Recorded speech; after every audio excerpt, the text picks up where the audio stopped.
Well, good evening, everyone, and welcome to Raceface TV. My name is Rod Wortham, and I'm going to be your host tonight.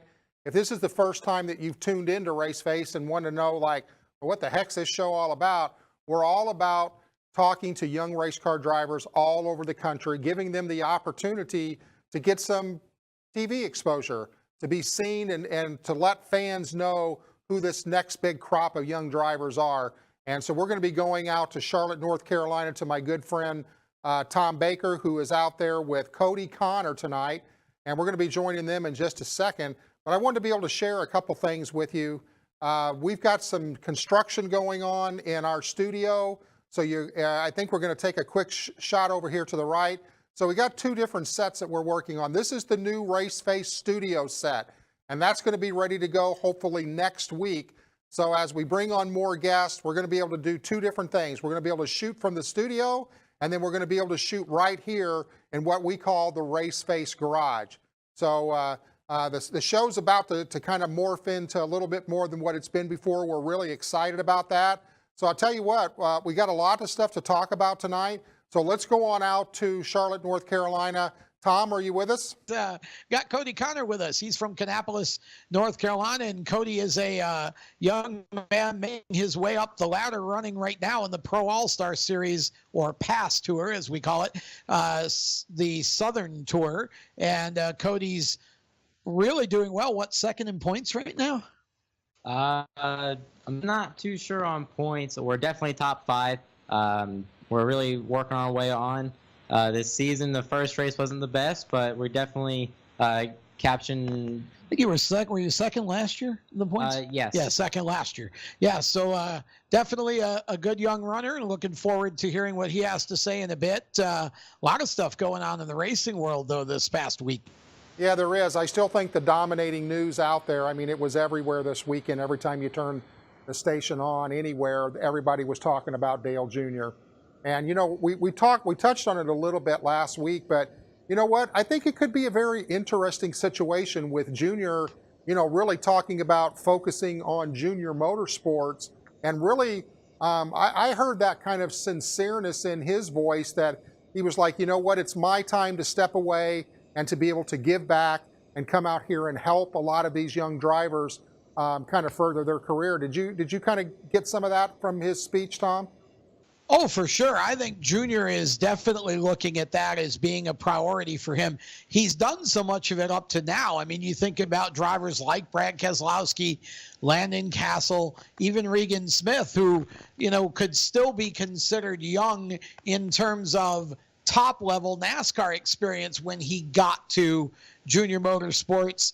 And, you know, Junior has had a big impact on a lot of careers up to now. And, of course, even at this moment with William Byron coming into the program. So, yeah, I think that's a big focus for him and something he really enjoys. And I think it's something that's going to be great for the young drivers as well, because he has a lot to offer and he's a good role model for them. Absolutely. So the $100,000 question, who is going to be in the 88 car?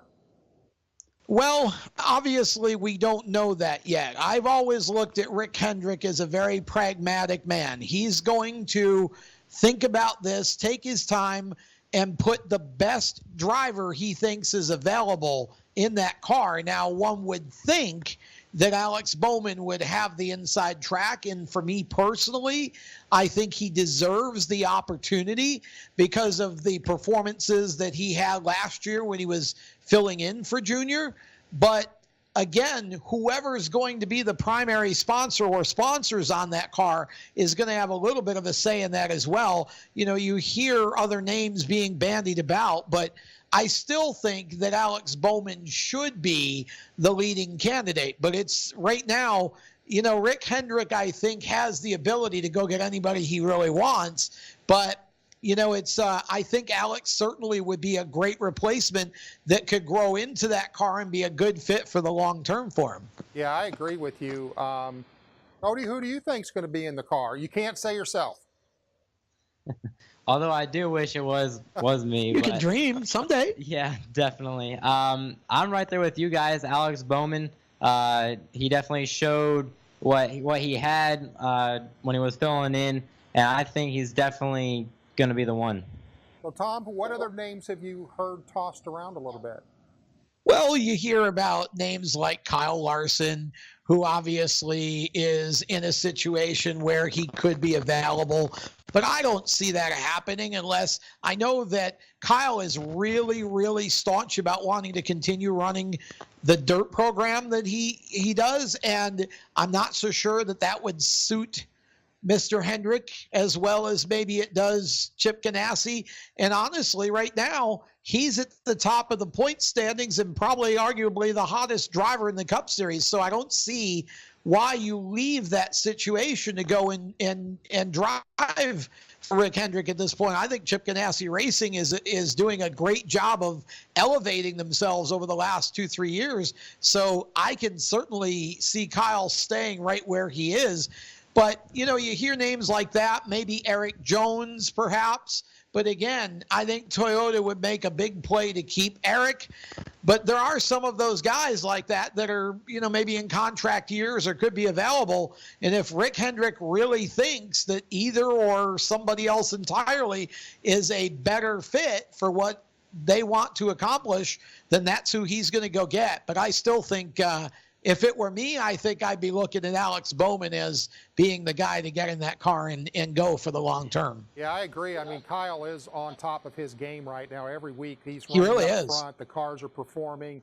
That whole organization from top to bottom, in my opinion, this year is the shining star. And you got to think that with Kyle coming from that open wheel background, that somewhere back there in his head, he's like, man, just one time maybe I'd like to try to run the Indianapolis 500, and it'd sure be a lot easier to do that if you're in that Ganassi stable.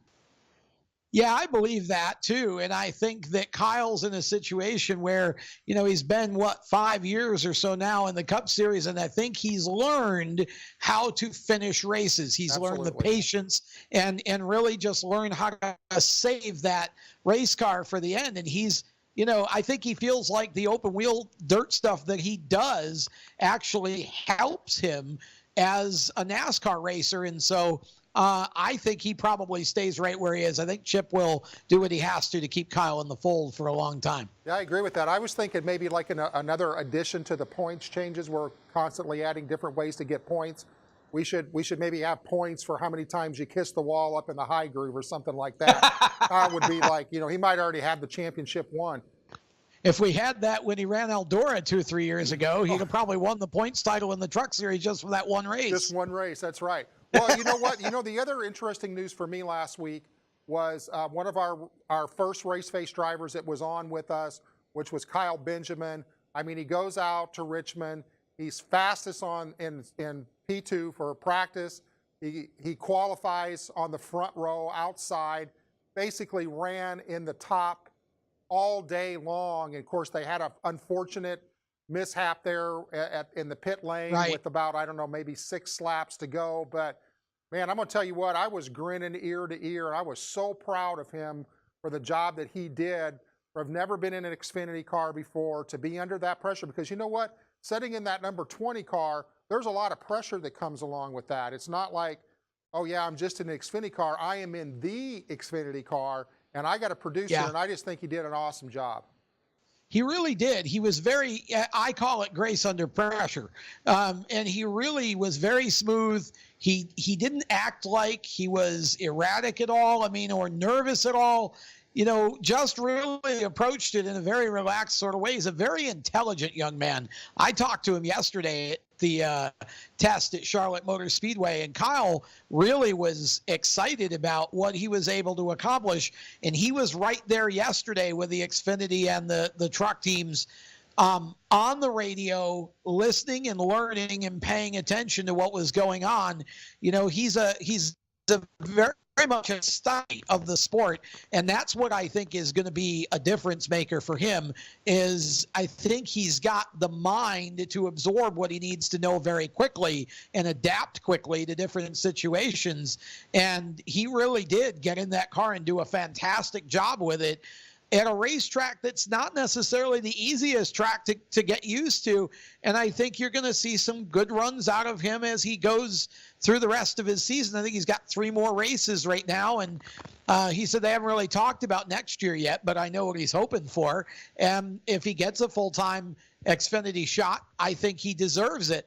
But if not, then, maybe it'll be full-time in a Kyle Busch truck. That wouldn't be so bad. Yeah, I agree. I mean, I thought he did an amazing job, and it almost started off as a disaster for him in that the very beginning of the start of the race when somebody got into the rear end of him, and, but he got his composure back, fell back a little bit, but then worked his way back up in the front. And again, I was at several races with Kyle last year in the K&N series.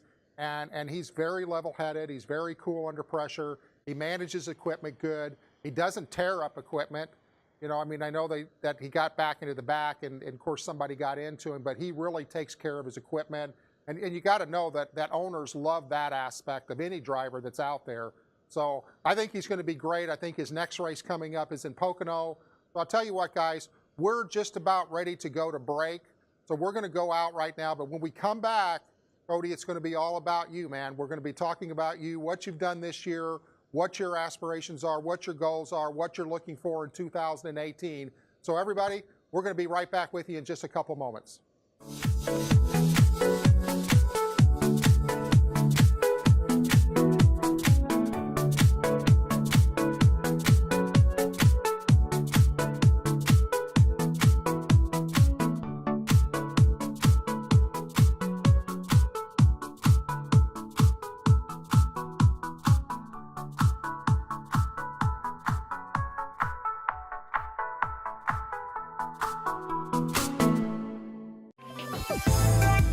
The Edge, Fridays at noon. If you're an entrepreneur looking for cutting-edge information, tips, tricks, secrets, expert interviews, it's all here at The Edge. Anything you need to build your business, this is the show to listen to.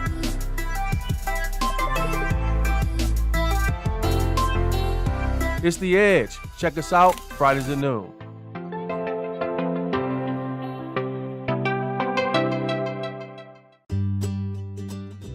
Ever need a doctor after hours?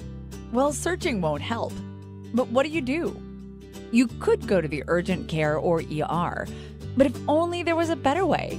Introducing the MNO Plus card. No waiting rooms, no copay, no consultation fee, giving you 24/7 access to a doctor by phone or online.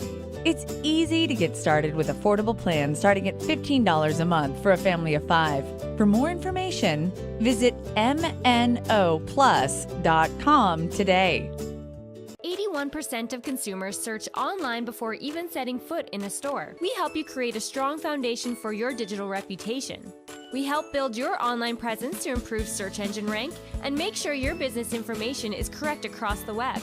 You could do all of this on your own, but why would you spend more than 300 hours a year working on this? You have a business to run.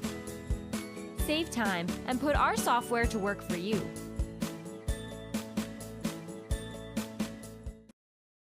All right, welcome back, everybody. We've been talking to our friend Tom Baker and young race car driver Kodie, so we're going to go back out to Mooresville right now. Hey, guys, welcome back. All right, man. All right, Kodie, here's your chance, brother. Tell us all about what's going on with you. Tell the viewers, too, because, one of the things about Raceface is to help you create a brand. So not only tell us what's going on in your racing career, but tell us what your interests are off the track, what type of music you like, what type of food you want, what you want the fans to really know about you as a race car driver. Well, I'll tell you, I am 16 years old. I attend Rowan early college. It's very tough to do with racing. We're getting to exam times, very stressed, got a lot going on. This weekend, speaking of racing, I got Caraway on the 5th, this Friday, and Hickory on Saturday. I'm very excited for this opportunity. 2 race days, back to back, different tracks. Definitely gonna use my experience from Friday towards Saturday to Hickory. My music, can be jamming out to really anything on the way there. Right before race time, though, I do like to listen to heavy metal to get me in the zone. And but just on doing homework, I like to listen to really anything. So let me ask you a question. Yeah. Is this going to be your first trip to Hickory? This will be, I can't even count. I've been to Hickory many times. Honestly, it's a wonderful track. Just needs a little bit of oomph. Needs a little bit of oomph, huh? Well, it's such a legendary track. I mean, I would think that you're traveling around that track and everything, to think of all of the NASCAR legends that have been on that track has to be, you know, I don't want to say intimidating, but it's kind of cool, man, that you get a race where, you know, people like Richard Petty and Pearson and all those people ran. Oh yeah, it's definitely, I can't even describe it to put it into words, honestly. To be able to drive and even meet people, just being a race car driver, meeting new people, visiting tracks that NASCAR drivers that may or may not be here today with us, being able to race there and have my picture taken, it's definitely a great opportunity. Well, that's pretty cool. So what's the rest of your plans for 2017? We're mainly going to run with the Pro All-Star Series. We're looking into a few Cars Tour races. Mainly, it all depends on budget. We're a low budget team, right out of our 2-car garage at our house. But we definitely try and do the best we can with what we have. Last season, coming off of a second place in points, the ending was not the greatest. And the first race of this season, once again, was not the greatest for us, but we seem to catch some grip, and we're definitely increasing our race finish each race, and it's definitely what we need before we can get a win. Well, I'm sure those things will come. So Tom, what else is going on out in the area? Any big races going on this weekend that? Well, you mentioned, or Kodie mentioned, the Cars Tour. They're actually racing at Hickory this coming weekend, and that's a big. Cars and Pass are the two major Southeast late model tours. Pass being a super late model tour, Cars having both super late models and the NASCAR Whelen All-American Series late model stock type cars on their programs each race as well. So yeah, Cars Tour this weekend, and then I think you're racing where is it Caraway the following weekend? I think Caraway is this Friday. Oh, it is this Friday. That's right. Okay, it is this weekend. Cars Tour. Yeah. Okay. So yeah, Pass has some events coming up as well. So both series in action this weekend. And if you're anywhere in this area, either or both worth attending, because both series a lot of competition all the way through the field. And of course, Kodie running in the super late model portion now of the Pass Tour. Wasn't so long ago you were a champion of the Pro Division. That's very in that true. Series, which is kind of the developmental piece there, the entry level division that Pass brings with it. So Kodie's got a championship in that series and is now trying to get to that level in the super late model portion of it, and he'll take his next step on Friday at Caraway toward that goal. All right, so Kodie, fast forward 3 years from now. You're 16 now, let's put you at 19 years old. Where do you see yourself? I see myself running in one of the top 3 NASCAR series. My ultimate goal is definitely to be in the Cup division, but once again, our budget is hard. It's really hard to find people that are looking for talent rather than other drivers. But you can say it. It's okay. They're looking for talent more than money. It's okay. We all know. We all understand how this works. I definitely would use that. I would say majority of the late model division, there are definitely a lot of talent out there.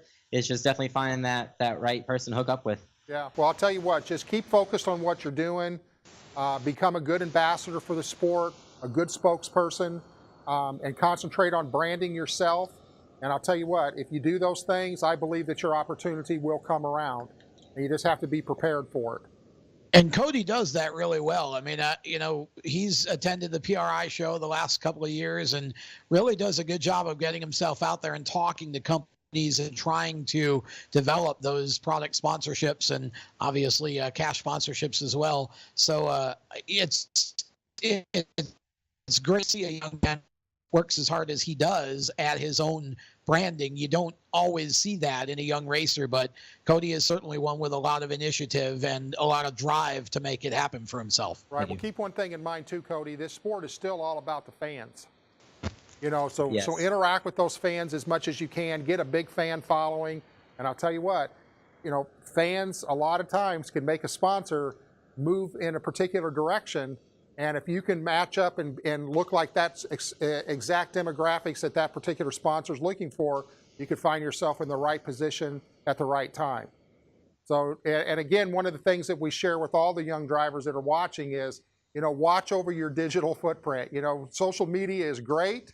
It's a great way to be able to gain fans, but just make sure you do the right things there and that you never go out and do something that you would look back on maybe 6 months or a year from now and go, oh my gosh, I wish I wouldn't have said that or took that particular picture, because it's important. Sponsors, one of the first things they do is go out and look at your digital footprint. So we believe that you're going to have a great year this year. And so Tom, we've got about 5 minutes left in the show, so let's talk about the Cup race this weekend. Do you have any predictions? Insanity. It's Talladega, man. That's what happens at Talladega. Insanity. There's going to be a big wreck at some point during the race. There's a Captain Obvious one for you. Yeah, I don't think we need a college degree to figure out there's going to be a big wreck at Talladega.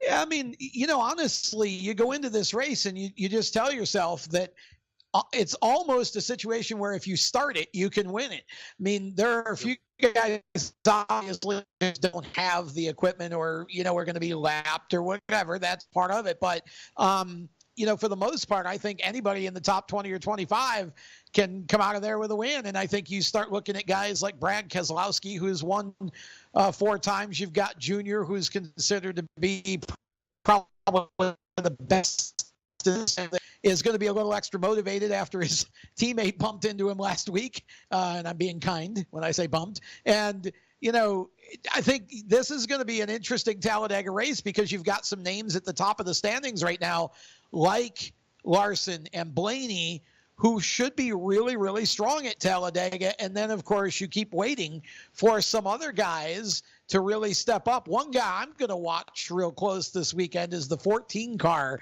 because I honestly think that there's a driver right there who is really about to break through, I believe. When you replace Tony Stewart, that's a pretty tall order. Yes, it is. But Clint Boyer, I think, is up to it. And I think Clint would be a driver for me that I think could go out and win that race. But I definitely think that the Fords are going to be the ones to watch out for this weekend. The thing that I'm really interested in is how the stage racing is going to play effect at Talladega now, because a lot of drivers, they just did, they knew the big wreck was going to come. I'm just going to get in the back. I'm going to ride around. I'm going to make sure that I stay out of trouble. But you know what? I mean, the way that the stage racing is working and the way that the points are awarded, it really is not advantageous for you to do that. So I think I'm going to be interested to see at the end of the first stage and the end of second stage if it gets as crazy then as it does at the end of the race, so that I could be a stage winner and actually gain those points to move forward with. Well, we've seen Kyle Larson use those stages to his advantage. That's a big part of the reason why he's at the top of the standings right now, is because of what he's done in each of the stages this year and the points he's gained. So, yeah, I think it's going to be – that's why I said I think this Talladega race is going to be extra crazy because of the stages and because right now of the I think the depth of the competition in the Cup Series with some of the Ford teams like Roush Fenway, for example, with Ricky Stenhouse and Trevor Bayne stepping up their game. This is a track where either one of them could pull off a victory, I think. Right, and I believe the ARCA cars are running down there this week too. Is that correct? ARCA at Talladega is just downright fun. And then, of course, they will be running, I think, at Kansas as well. But it's going to be a really interesting time down there in Talladega, Alabama this weekend. I wish I could be there, but I'm actually going to be working with the Race Chaser Online crew at South Boston this weekend, covering the K&N Pro Series East race there. They're running twin 100s on a newly repaved South Boston Speedway. That should be fun. That should be fun. I'll tell you what, I'm going to pick Kyle Weatherman to win the ARCA race at Talladega this weekend. Well, that's not a bad pick. He's right on the verge. I mean, I just, Kyle's coming, and he's with a great team in Mason Mitchell. I mean, I really think that he's going to be a force to be reckoned with everywhere he goes for the rest of the season. And he's this close to breaking through and getting a win. I thought he was going to get it at Nashville, just didn't quite happen. But he's definitely a threat everywhere he goes. Yeah, he definitely dominated there. Well, I'll tell you what, guys, we're just about done. Tom, thanks for being with us. Kodie, we look forward to having you back maybe towards the end of the year and talking about some great successes that you have. Again, just stay focused, and I know you're going to have a great year, and thank you so much for joining us tonight. All right, well, that kind of concludes our show tonight. There's a couple things that we're asking you to do. We always invite you to make sure to share about Raceface TV. You can catch Raceface TV at mnotv.com. Again, that's mnotv.com. And then again, we ask you to make sure to go to Facebook, to like us, and to share us. And if you'll do that, then we're going to see you right back here next week. So everybody have a great week. Make sure to catch Talladega this weekend. It's going to be crazy. We'll see you next week.